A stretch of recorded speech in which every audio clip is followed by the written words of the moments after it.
First of all, I think your analysis was very straight line. History doesn't run in a straight line. Kid, you cannot tell your neighbor he is stealing ducks when you are stealing frogs. As High Commissioner, I was wrong. As Charandas Prasad, I reacted naturally how any person would have. I did not come here for that kind of abuse.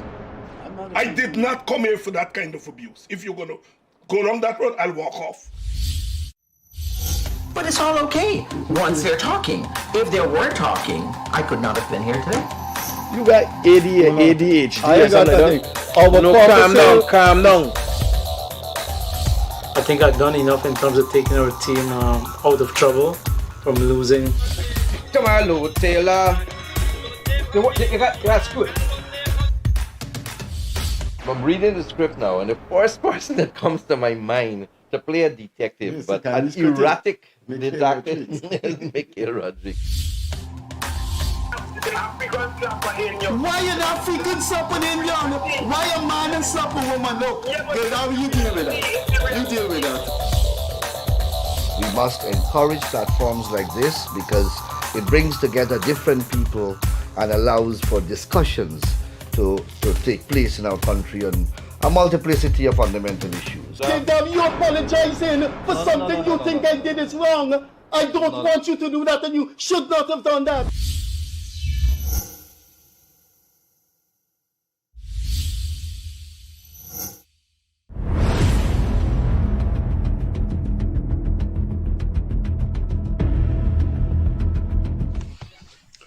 Welcome to the Gildarie Freddie Kissoon Show. This is an interview program and calling that is broadcasted live from the studio of Daybreak News. You can get us live on YouTube or Guyanese Critic Facebook page. We come to you in the evenings at 8:30 to 9:30. On Fridays when there's calling, we go a half an hour extra. So, thanks for being with us. We have completed 15 months, and we thank our guests and our viewers for their patronage. It would not have been possible the last 15 months in this crowded social media arena. But we have survived, and we have to extend our gratitude to you and to our guests who decide that they will come and help us to market this program or make this program possible. Once again, good evening, good morning, good afternoon to you wherever you are. In the studio with me as usual is my co-host, Gildarie. I call him Gildarie. If you want, I can be formal. Leonard Gildarie. We will take you on a trip down memory lane, but of course bring you to 2023, because we have a guest this evening that has been in broadcasting for a long, long time. He established his name in broadcasting. Now, when you think that half the population is at the age of 18, he was broadcasting when half of the population were in diapers. So, without further ado, let's say good evening and welcome to a man who wears many hats. He's one of the longest serving broadcasters in the Caribbean. He owns a shipping company, and his name is also associated with being a sympathizer for a long time of the People's National Congress. And then the last hat he wore in June, he contested the local government elections. If you're familiar with that curriculum vitae that I had just enunciated, you will know who's our guest, Bobby Veira, the well-known Bobby Veira, and you would have known him because if you didn't know him, you would have known about him when we had the 50th anniversary of independence. He was the chairman of planning the 50th anniversary of Guyana independence. And I have a question to him about that. But over to Leonard Gildarie, and before that, our protocol. Bobby, thanks for being here. It's going to be a full night. Thank you for the invitation, Freddie. And it's always a pleasure to be amongst people who've got something to offer. but I'm not sure about offering. Freddie, you have anything to offer? I need people to offer me things. I saw Freddie had a DSL card, and I thought it was a senior citizen card, and he snatched it away. I got senior citizen now. Discounts? Yeah. No, he's a pensioner. I'm a pensioner too. Yeah, okay, I'm really glad. I'm not going to refuse it, but I need it. Good night, folks. Tonight, it's always a pleasure being here, and it's good to talk about things that affect this country. Two things of note today before we go right into our business as usual. One, fire in Charlestown. I don't know what seems to be the matter, but something is happening across here. Is it the heat? But what I do know that we having too many fires, too many deaths in those fires. Right now, one is raging in Charlestown, right not too far from here. And we got to be very careful when it comes to wiring of the homes. When was the last time, if you have a home that is, a couple of decades old, that you would have done some inspection to see how those wires are standing up? You were supposed to do it periodically and get a certified electrician to do that. My electrician told me I have to change some breakers and change that entire box because he's fearful that I might face a fire. And these are things that will make me get some sleepless night. The other thing of note that had my attention today is our president here, Finale, is out of the country at the moment, leading a delegation. I think he's received an award with his work in food security. But what was significant for me was that you have a president, and we're not talking about a PPP president here, we're talking about the president of Guyana. There was a time when Guyana followed the pack. We played because they were more powerful countries or islands within the Caribbean and in this region here, and we would just tag along because while we had CARICOM headquarters here, we didn't have much of a leg to stand on in terms of negotiating and everything. It just changed dramatically. Now we have a leader of a country, our country, who is leading delegations to very important meetings, forums, platforms, raising the importance of this country. And I don't care whether he's a PPP president or whatever you call him, he's a president of Guyana. And we have to sit up and take notice when we win the CPL, when our country is being taken to the next levels. These things, I see changes happening rapidly in this country. I see new roads being built. I see people still complaining that the oil benefits are not trickling down. Inflation is pretty high.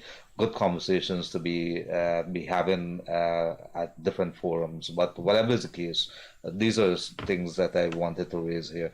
Tonight, Bobby, I would have known Bobby for a little while. And let me start the ball rolling here. Bobby, you would have been in broadcasts, and how difficult it is to keep a radio station alive when you have social media. Well, first of all, good evening and welcome. Let me say welcome on my behalf, and thank you for joining me and so many other people who have decided to come on board. Taylor to Gildarie. I could, that's easy. But anyway, to complement what Freddie was saying, I have been in broadcasting on March the 6th next year. It's going to be my 47th year as a broadcaster.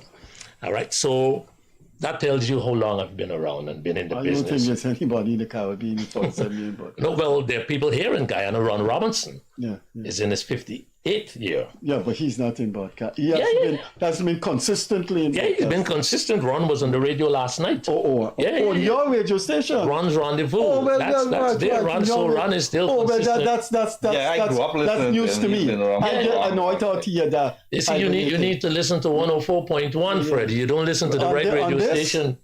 There's a mango pelter, man. Listen in your car and listen. Could you install something in it so I can listen? It is going to reject it. Freddie Kissoon, if Freddie Kissoon puts out a request now for a phone, I could appeal on your behalf. Could somebody send a phone for Freddie? You want us to do a GoFundMe? I stick with my mango. I stick with my mango pelter. But Bobby, yes. But getting back to... If one is still there, yeah. Yeah. For 47 years, it's almost 3 years short, 50. There you half go. a century. There you go. Well, you look good, I must say. You Thank look you very damn much, good. sir. Thank you very much, sir. I think you look younger than Gildarie. Because guess why? I am too blessed to be stressed. That's why I look the way I look. Okay. But No, not seriously, in response so to Gildarie's question, you know, guys, radio broadcasting in general in Guyana has taken a different form. And while, yes, there are a lot of radio stations, television stations, and everything else, and while Guyana is a marketplace where the landscape, when it comes to advertising and so on, is very wide, and like you say, you have to compete with social media.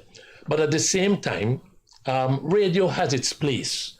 Social media has its purposes and the reason why it's there. But if anyone decides that they're going to use social media to do their marketing and their promoting, they're fooling themselves. Social media is too busy. You see something now, and by the time you go back to that page, you see 30 more things. So radio, and at the same time, because a lot of people are now in cars, people are at home, people have now slowly gotten back to radio. Because the information you get from radio, you just can't get it from radio. First of all, in many instances, you have a live person on radio talking. Now, that person needs to be somebody who's knowledgeable of the industry. We got a lot of people in radio who are just disc jockeys. I've categorized radio people because I've been in the business long enough to be able to do my own analysis of people and their qualities. We got disc jockeys, we got radio announcers, and then we got broadcasters. So right now on the radio spectrum, we have a lot of disc jockeys, DJs. I think you have something going there because, Freddie, if you're looking at the numbers, I think a few years back we were told there's about 10,000 vehicles. We're not talking about motorcycles or so being registered per year. And if you look at the lines of the traffic, or people are stalking during the day, all the trucks and all the minibuses and everything, radio is where people, and that's where you see the rise of it. PAE just came out. Now you have PAF. You go on to PAF? Right, We you have PAF. Nationally. I saw PF 902, so that's 902 There you cars. go. Nationally, you have about really- 40,000 cars listening to radio daily. Yes, Bobby, I won't disagree with you on that. You would have made your niche at a time when there was no television and people like you and Robinson and what have you dominated the airways. What take us back to yesteryear? You know, what's the radio station? well, there are quite a number of things that happened in my time and through the years that I've done it. But I thank those people who came before me, the Pancho Cruz and the Matthew Allens and so on of the older years. But Ron is still around, Maggie Lawrence is still there, Phyllis Jackson is still around. So we still got some stalwarts who are around and still on radio. But coming through broadcasting, obvious, you had to be of a certain one, you had to come from a certain family type, because you can walk into broadcasting unless you were smart, bright, qualified, and you had a good voice and you could have delivered, you could interpret it and everything else. Or if you so know, it wasn't if you easy. know you chumley. Well, there you go. So you had to be able to meet the standards and the requirements to be able to get into broadcasting. And then, like anything else over the years, just like a Muslim's desire, any aspiring Muslim's desire is to go to Mecca. Because when you go there, you become a Mulano and so on and so on. It has always been in those years a young broadcaster's desire to go to the BBC. Unfortunately, I had the privilege of going to the BBC. So when you go to the BBC, you know, yes, I've arrived. What radio station? Tell our young viewers what radio station you made your name. Well, in the old days, Guyana only had two principal radio stations, Radio Demerara and GBS. And then when we became independent and the government started to expand the spectrum, we had the GBS, the Guyana Broadcasting Service. So lots of us, when I started, it was the Guyana Broadcasting Service. Ron started at Radio Demerara in the earlier days, but I started at the Guyana Broadcasting Service on Hatfield Street. And I moved through the years. Yeah, that was in Hatfield Street. There's some programs that used to be sticking in my head, and I think I spoke about some of the tunes. You had that announcement that anybody... Then there was that one that Rowan Deodat, I think it was. This is word to word with Rowan Deodat. From word to word. We still do it from time to time. A modeling tune you used to play. Modeling. If you listen to Light FM at 10 minutes to 7 every morning, you'll hear I Surrender.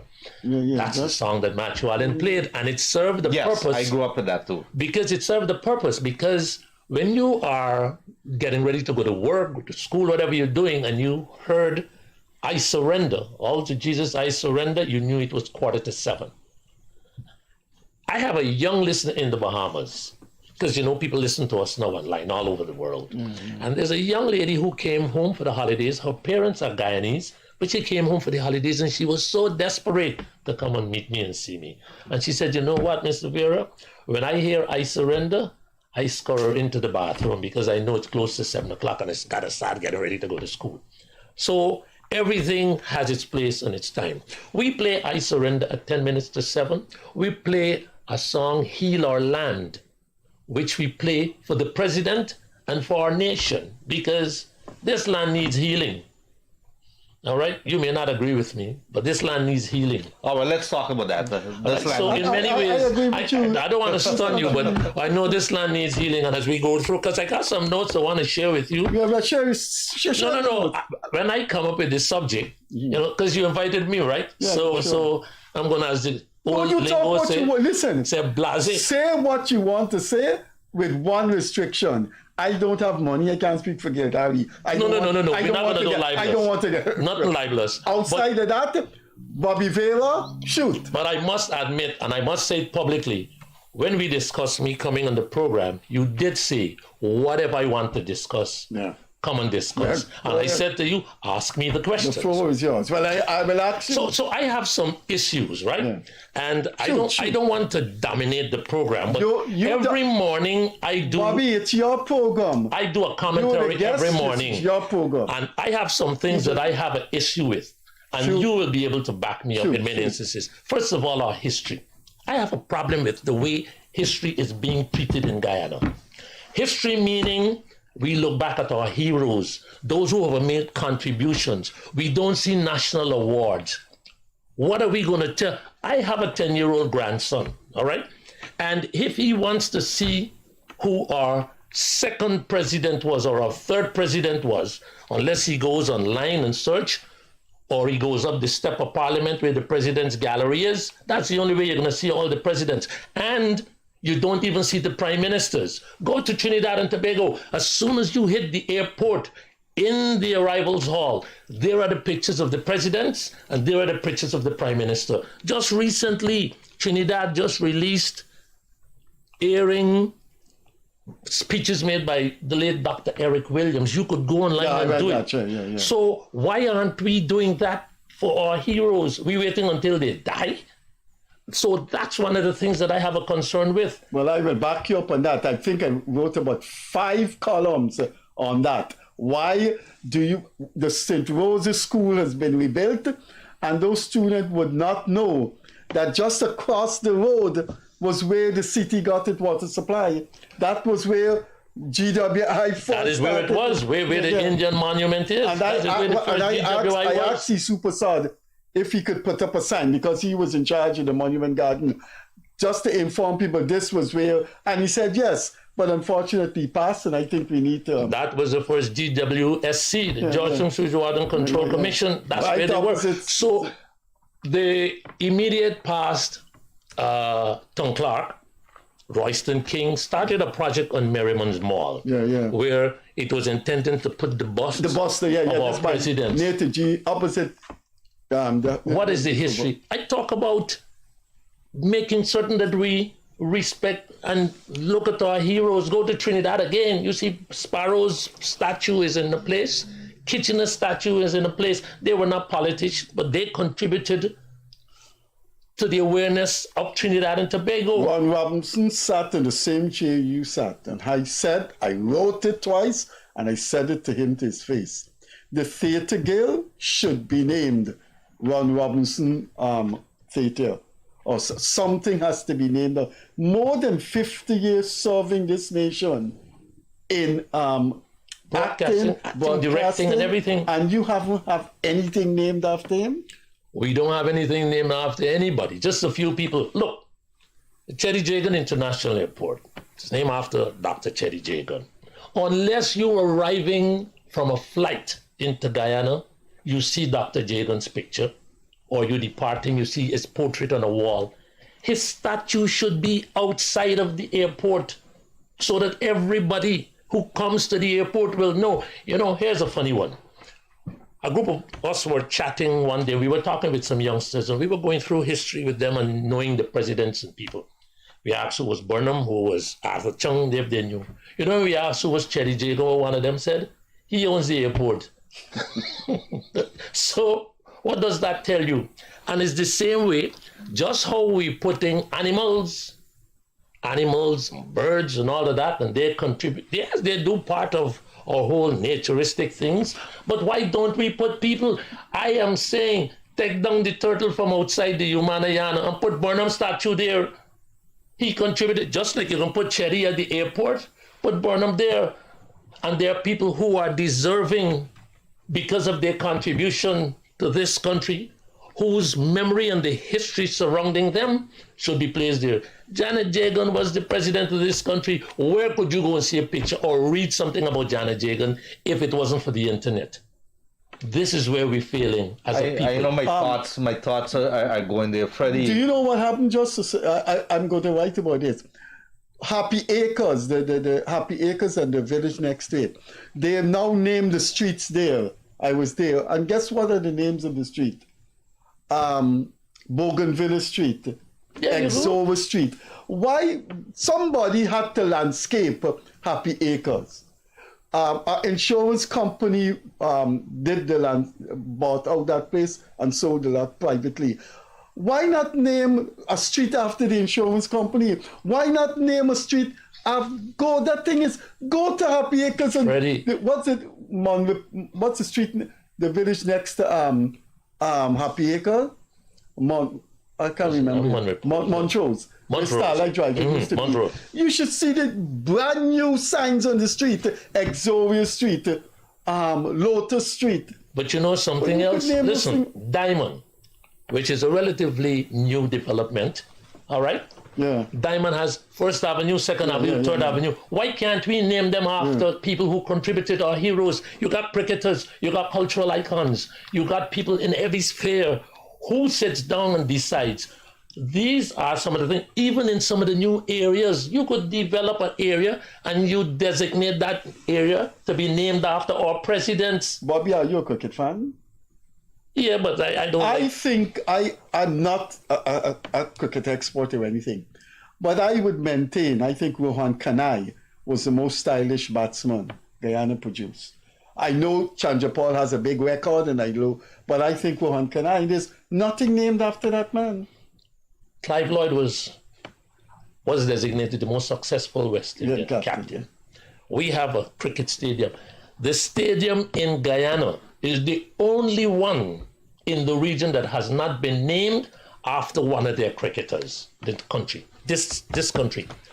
You got Brian Lara in Trinidad. Yeah. You got Antigua Sir Vivian Richards. Now St. Lucia has named it after Sammy Darren. So why can't we, even if we don't want to name it after one individual, you know what? Put their busts right there. So when these youngsters who are enthusiastic to come and see cricket and they hear about Rohan Kanai and Fredericks and all of that, the ones who are extremely outstanding and successful, or develop a gallery in Antigua before Stanford Allen was put in jail. There was a cricket hall of heroes. And you had all these Caribbean, including landscapes and everybody. Why can't we do that at the National Stadium? Well, let's honor our cricketers. And that's only one aspect of it. You want me to continue now to my next topic? Yeah. Oh, Like you're going to stop me from asking our questions. No. You're not going to get away with that. No, hold on. You raised a very important point there, right? Let him go to the issues he has. Freddie Kissoon, you control the program, the man control the program. Sure. Control the All program. right. No. All right. No, but you raised something there about honoring our heroes and people who play significant roles. 2020 elections, it was significant in so many ways. I want to ask you if this government would be justified, whether they have grounds in looking at people who played a role, in insisting that this country be righted from what was seen to be a miscarriage. I don't know. Want to use the words, or it might just go in another direction. But do you think this government would be justified in awarding or recognizing people who played a role in insisting on democracy for 2020? You know, democracy has its place. And I don't think one should mix with the other. If the government has an issue or a problem dealing with whatever the outcomes of the elections were, then they have to deal with that, and they're the courts. We always have the recourse of the courts to settle those matters and those issues. It should not take away, because at the end of the day, the government is the government, and the government is in the seat of power. So the government has a responsibility to ensure that anything they do, it must be in the best interest of every single Guyanese, even if somebody didn't vote for you. The bottom line is, I believe there should be continuity in every aspect of what we should do. And sometimes it becomes so glaring that this is why people start talking about marginalization and discrimination, because you see things happening. And let me get to my next one. Did you answer the question that I just asked you? Yes, I said the courts will do that. The question was, would the government be doing right by recognizing? By recognizing Dave Martins, the government wouldn't be doing right based on however the outcome of the elections And this was. is one example. No, but what I'm saying, Dave Martins from the Trade Winds, icon, extraordinaire. Yeah, you were so You talked about Ron Robinson contribution. Because of the outcome of the elections, the government would try to stay away from honoring people. There's a time for everything, and the elections were the elections. I participated in the elections, but you know what?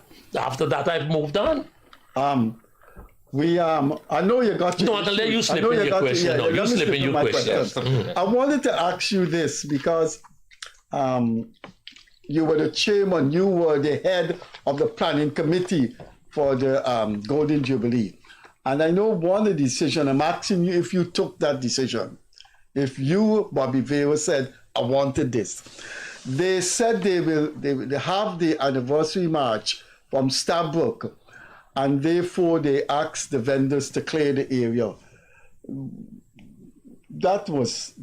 How are you going to move the vendors? They could have the parade moving off from many other places. Well, two things. Did you do that? Two things. I wasn't the chairman of the planning committee. I was just a member of the committee. And two... No, I read something where you were the chairman. No, I wasn't the chairman. But number two, yesterday there was the opening of the Demerara Assizes, right? Yeah, and they closed some of the streets. And they shut down all the streets around. So people who come into town with the car and can't get to work because the police shut it down. So if there's a parade for a brief period, and the parade, which is something national, and it requires that this route be free of encumbrance, what is wrong with asking people? Those vendors make a living. It's not like guess what? They turn around and they make a living because guess what? People came to wherever they went. People came and they bought. Because the parade would have drawn people, it would have attracted people, and they would have wanted to come. So definitely. Are you sure you're not a politician? He's a politician. Yes. We come into that. Okay, but we come into that. He lost the election in South Rumfeld in June. We come into that. But he has an issue. He has his issues with down here. No. Just show our viewers. No. They don't have to see my issues. Here's the other thing that is troubling. Georgetown and you can get to that because you're going to argue with me at Georgetown. I ran for city council with my group. Right? Because I thought that Georgetown was not going the way it should have been going as a council for all these years, irrespective of who held the council. The PNC held on to it at one time, and then at one point the government threw them out and they put it in interim management committee and all of that, right? But at the end of the day, Georgetown is our capital city. And whether the government is pleased or not with the council, they have a right to ensure that our capital city, where everybody comes to do business, where all these fancy buildings are going up, it is left to go down the drain. And why is that happening? Now, let me ask you that. Why do you think that is happening? Ask me. Well, why do you think Georgetown is going down the drain? Because the government of the day allow the tail to wag the dog. If it is that you have a seat in this is a capital city, and you have your seat in the capital city, why do you want your city to look like that? It's because you don't have the cojones to take the actions. It calls for actions, and you need to take those actions. I can answer the question too, and he will answer the question. If those people were sitting there and they've been elected, and you keep electing them all the time and they're not doing the job, what does it say about the people in Georgetown? In addition to that, if you go, and this has been a topic right here, almost the corruption is so rife in city council here is that they're not even collecting monies, and a lot of the business people not paying. So when they complain about garbage and everything, then you allow the situation with vendors on the street to continue till it become a monster in the place. But, you want me to continue more? Well, he asked me. You want me to answer? Yes. I believe politics is involved. The central government is controlled by one particular party. And I think what city council does, it plays politics with the city. It adopts, I want to use the correct word, I don't want to say conspiratorial position, but it plays politics with the city in that it uses the city, and that's the capital city, I think, to embarrass the government. That look what's going on here, and they succeed because people frown on what they see. You go by St. Rose's School, brand new swanking school they just built, right around the garden there. If you see the thing, Campanham North Road, and I think the city council could do a better job, but they're playing politics, and it's going to come to an end because you see the PPP gradually eaten into well, the PPP tried to get the council, they didn't get it. So they got 5 seats extra. Well, they didn't get it, and they did all manner of things, spending billions of dollars to get it. They didn't get it. But I'm talking politics here. I'm talking about the things and the problems with the city now. Like you say, the council, yes, there's been allegations. There's been allegations of all kind of mismanagement. Why would you not? That man owes money. Hold on, Freddie. That man owes money. You know who the culprits are. Owes money to the council. And you take a decision, or your inability to deal with that situation year after year after year, while the city stinks. It cuts both ways. Okay, I living in Albertown. And I live in a yard with a 1-flat house, right? I turn around and I sell it, and a man come and put up a 6-story. I used to pay $3,000 in taxes per year. The man built a 6-story building. He got 100 people. When 3 people were there before, you got 100 people in that building. And guess what? He doesn't want to pay the taxes, and then the government says, don't increase the taxes. So it cut both ways. And at the same time, just to follow up on what you said, the government has a responsibility. You know what? The city council is standing up, but this is our capital, and that is our government. And the government, the first lady has done a remarkable job on the seawall, and I give her kudos for that. Let's come down south. On the railroad embankment, the Minister of Public Works take the old railroad station, and he building something there to remember the trains. I ain't see no train carriage there. All right. The president, part of his initiative and his legacy, he's doing the railroad embankment. Done beautifully with chairs. Nobody ain't going in the night to sit down and get robbed. All right. You come to Merriman's Mall. guess what? Left it. Nothing happening. The only man who fix it is Clifton Bacchus for cars park for casino. All right? But the rest of Merriman's Mall, right where Royston King wanted to put that whole nice thing with presidents, it's left there. And then you continue further south, Durban Park, which is the biggest one. Look at the people who live in South Georgetown that could use Durban Park every day to exercise, irrespective of what. And I would argue... Hold on. Durban Park belongs to the people of this country. It was built from monies from the people of this country. Why would the government sit and continue to neglect But hold on. So you got two ways of looking at that. You have two ways of looking at that. You have an elected city council, one, right? Mm-hmm. But you also have a government which has, is the word inherent, responsibility to ensure that the city does not sink. So what do? Do you step on them, try to work with them? But year after year, you try working with them, it's not working. So you try, what are you doing? What are we doing? But listen. But Bobby, you're being selective. There's a nice thing done in East the Penitence. There's a nice... Independence Boulevard. So you pass Durban Park and go to Independence Boulevard. Nobody living from Durban Park to vote. People living in Independence Boulevard to vote. And I'm not being anti-government here. No. I am a nationalist and I'm talking about things there's that... a nice roundabout in South Rumpel. Which roundabout? The roundabout that leads to the new road there. That a car ran into the the one where the car run into the car go to wash in the fountain with the Jaguar. But I'm just being facetious here. But listen, but Leonard, at the same time, while we could argue that the city council, and that's one of the reasons I ran for council, because I believed that if the government and the council were not seeing eye to eye because of the political grandstanding between the agencies, the political agencies, I thought going in as an independent, and I'm a member of the PNC, I'm not ashamed to say that. I've been a member of the PNC since 1976, and I'm financial until 2025.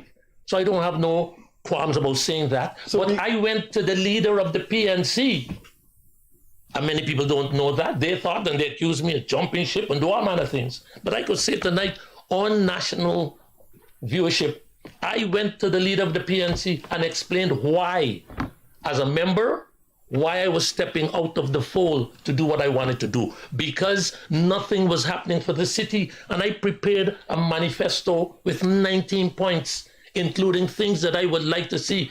You know what? We lock up Patterson for pain. If we had public conveniences, which I say I would have put in around the city, he probably would have gone in a public convenience.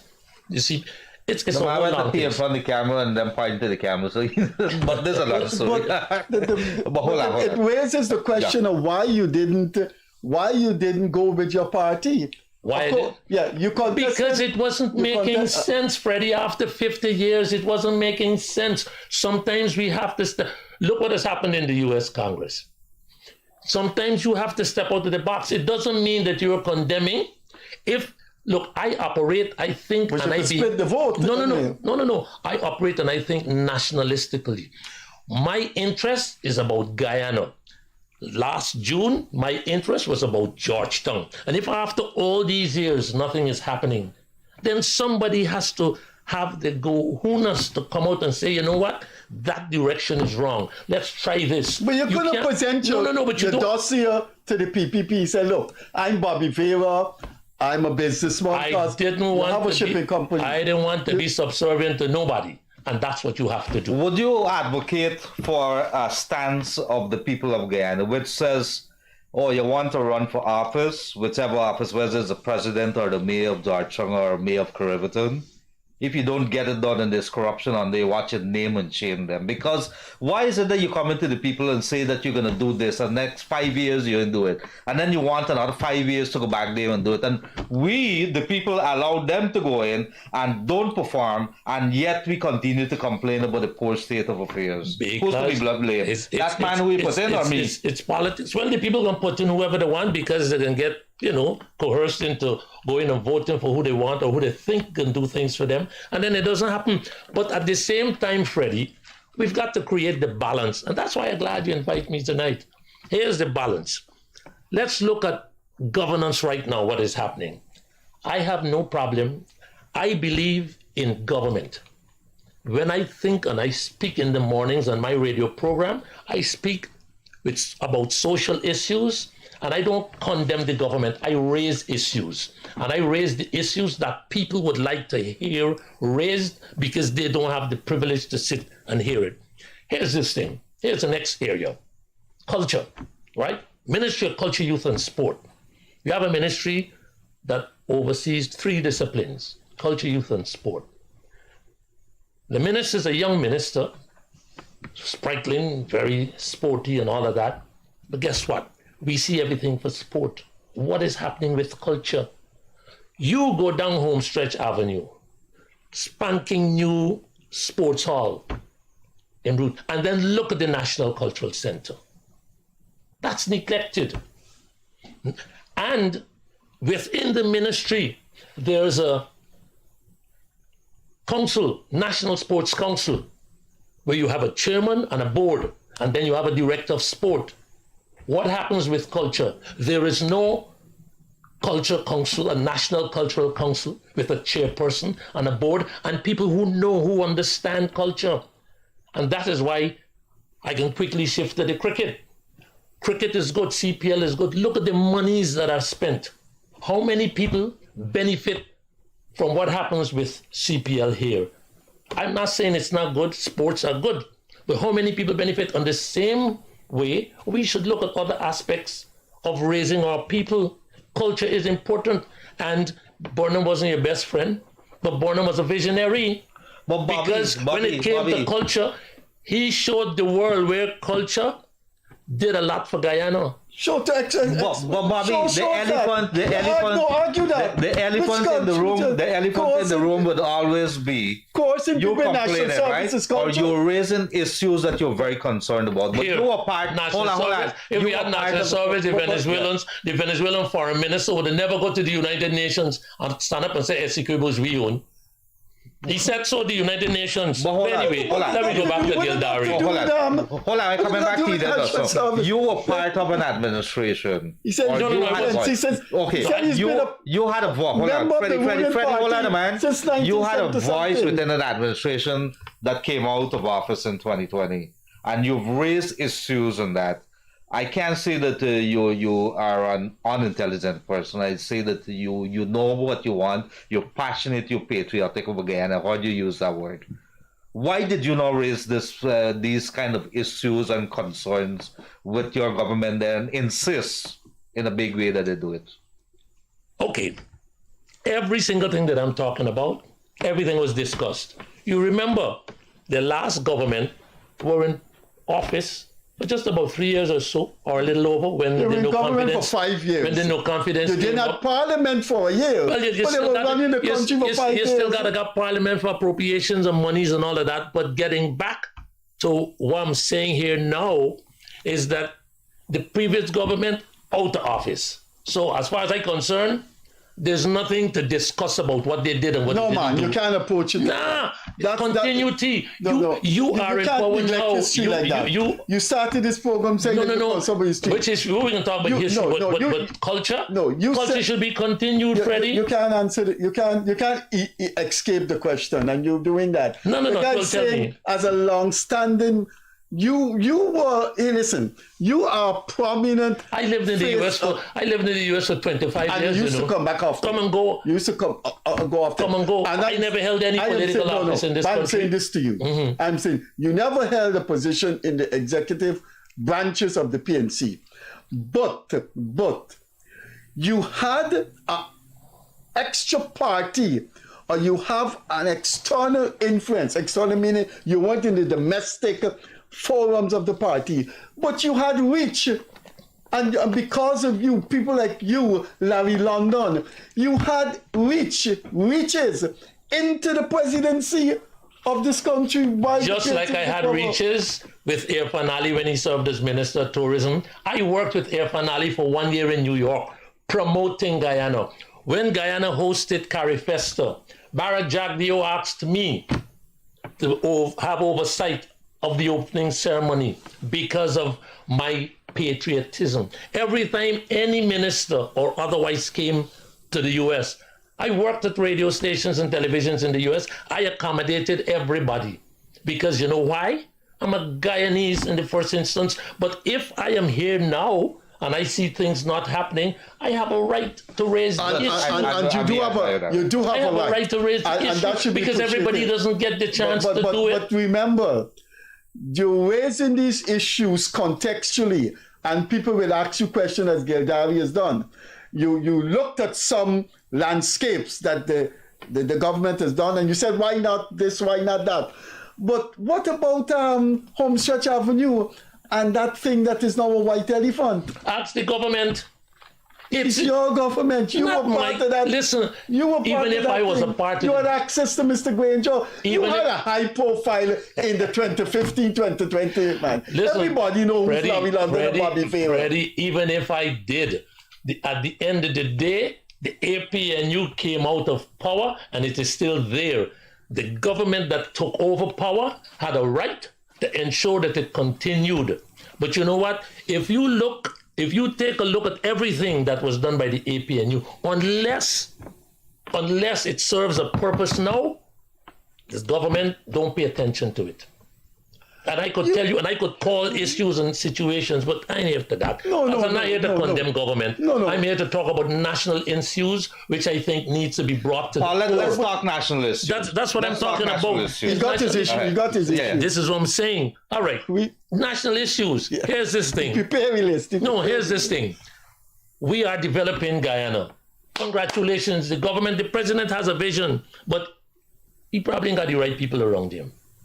Because sometimes the president, because he's so busy doing so many things, he's given documents to go read out, like the other night, without somebody fact-checking and the president making statements which are incorrect and which is also embarrassing. What did he say? What is that? What is that? Talking about the former government and not providing generators and generating sets for electricity. You would agree with me, Freddie. Anybody would agree that during the APNU's office, we never had all these blackouts. Never had. That is explain. You know what's going on with this economy. I know what's going on. You know the people that came off the grid, the business companies that have now gone back on the grid. No. If we are talking about development, Freddie, if we are, these are social things. No, but you got to talk context there, Bobby. But if you are developing, you're expanding, buildings going up, we're going through an El Nino period, on all of that. Somebody at the same time should have recognized in the planning that you had to expand on the capacity of the national grid. You can't wait now, it's Christmas time. Gas to shore is on next 50 years. But listen. Coming in 5 years. It might stop. Trust me. My thing though, while this grass is growing, the horse is starving. Exactly. And we should not wait until it's coming to December. Now everybody, air conditioners is no longer luxury, like how cell phones when it came in. Everybody in the grandmother going and buy. Expensive, excuse me. No, but everybody buying an air conditioner. You got air conditioner? That's the next thing I can make a request for somebody. Send me. I can do go fund it.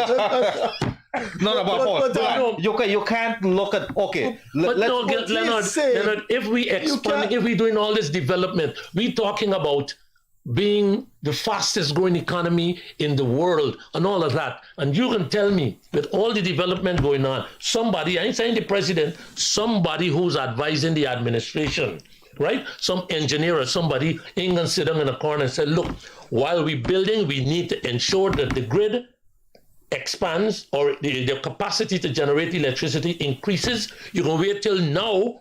And then here's the other side of the story.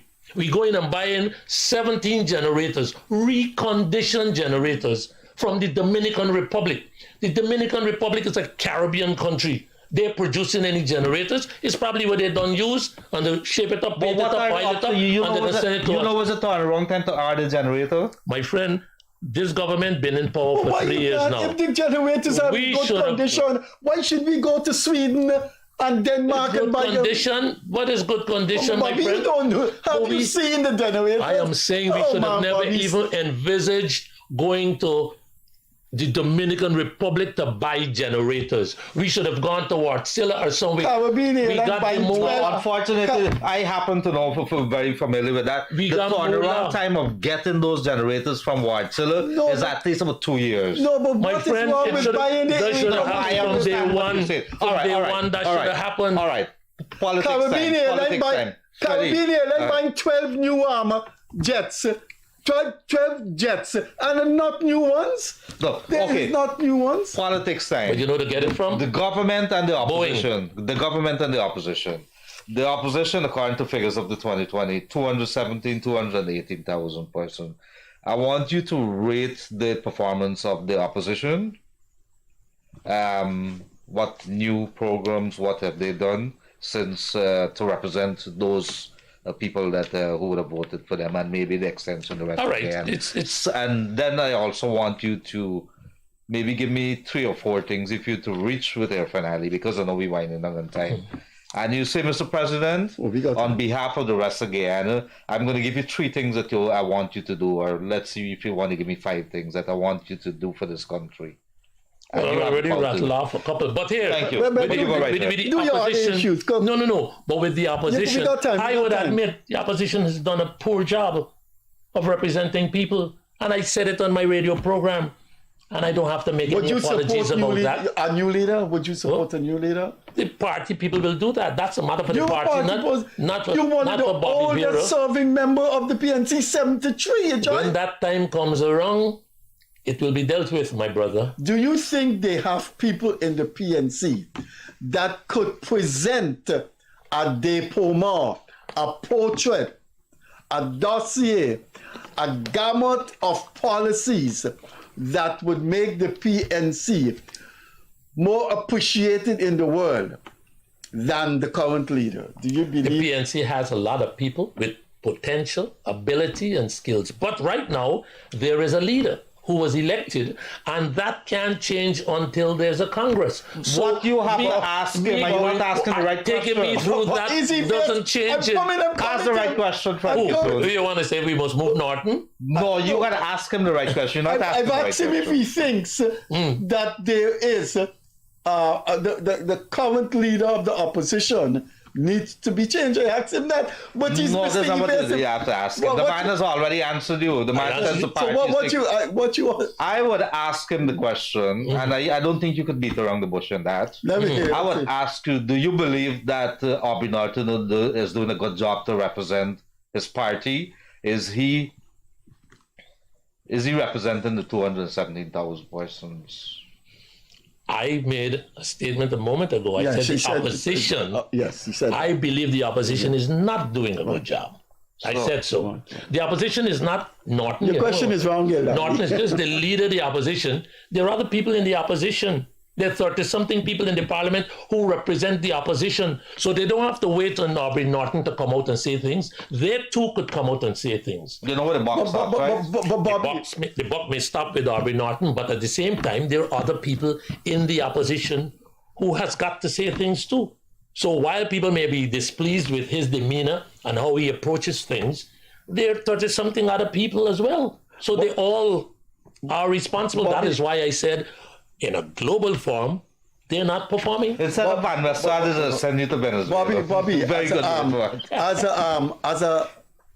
as a prominent Guyanese, you have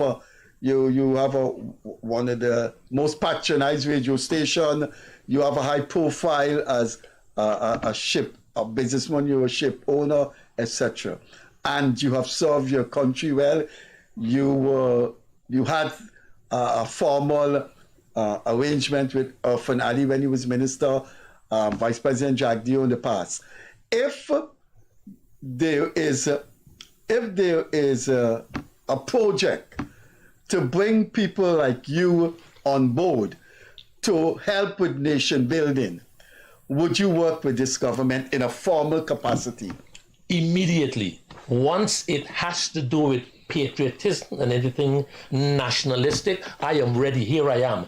But I ain't going into Freedom House and I ain't going into Congress Place. I am ready to do things from a national perspective. And that's why you see I get so passionate, because my passion is not about the politics. Politicians just come and go. It's about what, and that's why I started off with our history. This is what my whole agenda is about. My thing now is patriotism. I spent 25 years in the US, right? Promoting and highlighting Guyana. I did that once a year for 20 years consecutively. I came to Guyana Christmas time to big up the radio station with Christmas. That's my role, and that's what I am looking forward to.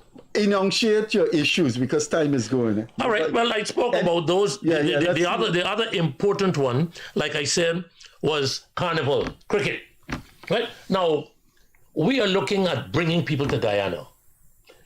We had a carnival committee, which you know I chaired, and it was stopped, and then cricket carnival came in. Unless you have people in places who have a know-how and a knowledge of how things are done, you're going to be wasting time, not for the sake of showcasing nothing. I get your point. Marshall Montana comes to this country every other day.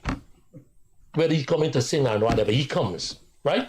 And then he's paid thousands of dollars because I know I'm in show business and I've been working with Montana and all of them since in the US at Madison Square Garden. They're paid a lot of money. Why do we have to bring them for a special super concert here every year and pay them thousands of dollars? Let's take the money, do just what Burnham did culturally. Go with a thing called Guy Festa. You don't call it Guy Festa. Go into the regions, bring out the talents out of the region, harness it, and then we do that. But you know who could do that? A National Cultural Council. If the minister can sit down and decide who doing this and who doing that and who doing that, we ain't getting no place. And those are some of the things that I am ready. You say you want a National Cultural Council? I would be willing to go there because we could sit down and look at things that can enhance and promote Guyana. People coming to Carnival, one of the things people don't understand about carnivals. Carnival is a thing that has a group of people called trackers. They're carnival trackers. They're people, just like they got gamblers who go to Las Vegas from all over the world and they go with gamble in different areas. Carnival has trackers, right? And there are a certain group of people. This is why you find carnivals around, even in the Caribbean, they're spaced off because the trackers go follow the carnival. When you bring cricket and put carnival with cricket, the people who come in to watch cricket ain't coming to jump in no carnival. Then which Trinidadian and left Trinidad and come here and pay $250 to go and watch Marshall Montana sing 3 or 4 songs? Reality. Let us use the carnival where it used to be. Keep the cricket. Bring visitors for the cricket.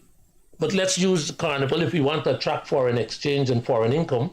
Let's put the carnival back and leave it privately. There are a lot of things government gets involved with that government should not be involved with. Things like planning those things. So I would advocate to move the carnival from cricket because it does not serve a purpose. You can't keep a carnival on a Monday, children going to school, traffic and mayhem on Mandela Avenue and all of that. And some people will sit down and say, well, you sit down, you condemn, you criticize.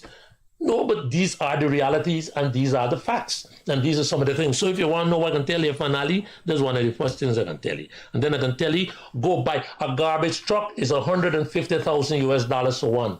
We got enough money. We spending money doing all manner of things. Forget Alfred Mentor and all of them in the city council. The government go and buy 25 garbage trucks. We got the moolah and clean up the city with the people garbage where they're stinking all over the place. I mean, you say these things, Freddie. No. So what city council does? City council they can do just what they do. Sit down in the council and argue and fight with one another. You got any more issue before I come to a question? No. Go ahead. I've finished. Now cover done. 1, 2, 3, 4, I finished. No, done. You cover 6? I cover everything now. Now it's me. You turn now. Why you think you lost the election? Which one? In South West. Most of your profile. No. Most of the people who would have wanted to support us, it's not me, it was a group. Those were independent citizens for progress. Yeah, but you said, guess what happened? A lot of people who wanted to support us, remember now people have all moved out into the suburbs, they're out of Georgetown. So a lot of people who were willing to support us have moved, and we only contested in Georgetown. So that's one of the things. When I did my research afterwards, that's one of the things that happened. A lot of people have moved away from the capital. So people are now in Diamond and the West Coast and all that. They can't vote in Georgetown.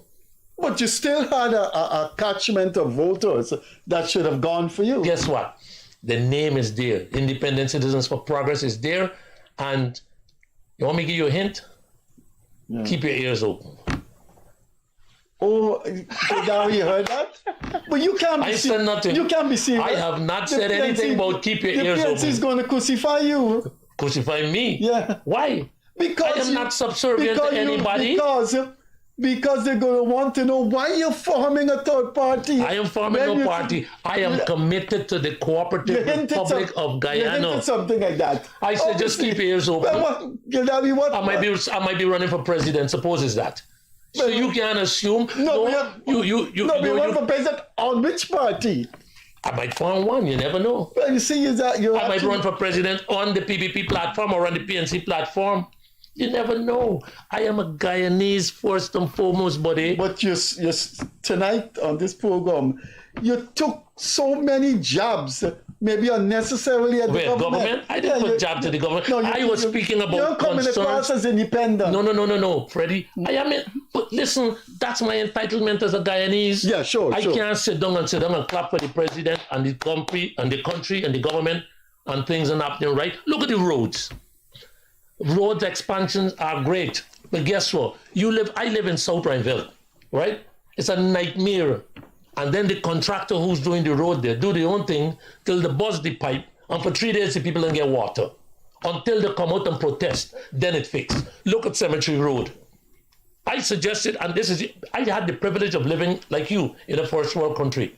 So you saw how things are done, and it's not rocket science. You doing a double carriageway. All right? Why don't you fix one?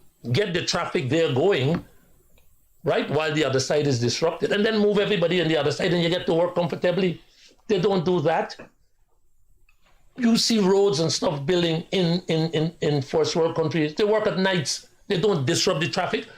We spoke about the amount of cars that are in this town right now, and we don't have the streets. Who's doing the planning to ensure that something is done? Station and stop registering cars. 600 come in every month on a ship. What are we going to do? Sit down and just hold our head and ball? Somebody has to raise the awareness, and that is not condemning the government. That's probably helping them because everybody don't see everything. But when you talk, people get upset and vexed. Yeah, but people must get upset and vexed. Why did they get upset? You're not seeing anything positive going on. The fire service by bicycles. No, fire service by bicycles, right? Why the fire service by bicycles? I know what you're talking about. The fire service purchased bicycles and the Minister of Home Affairs was boasting about it. Why the fire service by bicycle? For ride and go and see what the fire there, what going on, and then ride back and then send a fire engine? It's not me making this up. This is news. Fire service by bicycle? But you're not. Fire service by bicycle. But you don't know Freddie, what purpose they bought it for. Fire service, bicycle? Look, Freddie, social media, if I don't say it, you see, you were a smart man, you know. You see the phone you got here? This phone here, you don't see the things on it. Gildarie got 2. So Gildarie to see the things that are going on. I know you smart, you know, so nobody can. He plead ignorance? Yeah. He plead ignorance? Is what he said? Who? Freddie? Yes. No, you see, you see, he got the mango pelter, right? And now, because of this, he can't get text messages and all them things on it. So he gets. Not on this one, maybe. He got another one, but he hidden. Which, but when he sit down on this program, my life is an open book. Leonard, my co-host tonight, very quickly, and then we give the floor to the man who came with his agenda. It's always good to hear the other side of the story, the flip side of the story, the alternate view, or whatever. In this particular case, Bobby is insisting that he comes across as a patriotic Guyanese, and all heads on the table.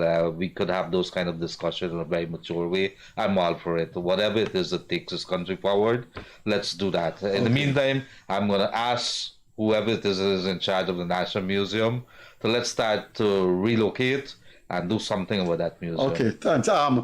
Bobby Veira, I hope in another few days Gildarie is our evergreen journalist, and you could find something for him to do at your radio station, not in the sense of employing him, But you have the final word before we say goodbye. I'm sure you must have got a lot of viewers. Well, Gildarie, first of all, Gildarie doesn't need anything from me, Gildarie is just returned from traveling. And likewise, you don't need anything. You've got your bread well buttered now. Excuse me? They don't stop. I always tell people I got a name in this country, and that is it. Nothing else. You want me to highlight something that shocked me tonight? About me? Your fancy car you're driving out there. You know that. I thought you had to raise the call of the car, not a car. That car is look. Well, anyway, that car is fancy. That car is fancy in comparison to what so many people that are known in Guyana got. Well, that's what I want you to write about. And ask how many people paying the duties for them fancy vehicles to bring in. You have the last word. Anyway, thank you very much, guys. I'm sure the conversation was very upbeat, and I'm happy for the opportunity. I also know that a lot of people were able to get a gist of some of the awareness that I created here tonight in making people be aware that we need to get things done in Guyana. We need to forget the politics. That's the sad thing about Guyana. Everything has to have a political component to it. And that should not be... You sound like you had a political agenda. No, I had a political agenda. I was bringing to the fore some of the things that are not happening for us. And there are people who would have had the opportunity, if they did, to come and sit and say the same thing. And I didn't condemn the government in no shape or form. I compliment the government. What? You saying they put project here in railway embankment, they put project there. But it's a reality. You're saying constructive criticism. That's it. They were all, there you go. They were all constructive criticism. Let me remind our listeners, join me every morning, 7 to 9, 104.1 Light FM, and then you'll hear the rest of the story. Our guest this evening was long-serving broadcaster who's been in broadcasting for 47 years, businessman, owner of a radio station, has a shipping company, and is quite known in Guyana. Bobby Veira. That was our guest this evening. Thanks for being with us. We will see you on Friday. We're over time, so we got to get out of here. Catch you later. Bye-bye. Take care.